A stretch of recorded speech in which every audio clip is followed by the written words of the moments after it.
اور جن لوگوں نے اپنے دین کو کھیل اور تماشا بنا رکھا ہے اور دنیا کی زندگی نے ان کو دھوکے میں ڈال رکھا ہے، ان سے کچھ کام نہ رکھو۔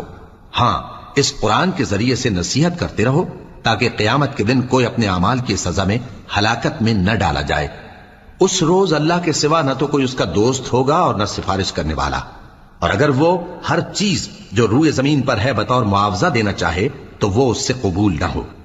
یہی لوگ ہیں کہ اپنے اعمال کے وبال میں ہلاکت میں ڈالے گئے، سو ان کے لیے پینے کو کھولتا ہوا پانی اور دکھ دینے والا عذاب ہے، اس لیے کہ کفر کرتے تھے۔ کہو، کیا ہم اللہ کے سوا ایسی چیز کو پکاریں جو نہ ہمارا بھلا کر سکے نہ برا؟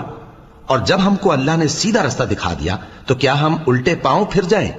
پھر تو ہماری ایسی مثال ہو جیسے کسی کو جنات نے جنگل میں بھلا دیا ہو اور وہ حیران ہو رہا ہو، اور اس کے کچھ رفیق ہوں جو اس کو رستے کی طرف بلائیں کہ ہمارے پاس چلا۔ کہہ دو کہ رستہ تو وہی ہے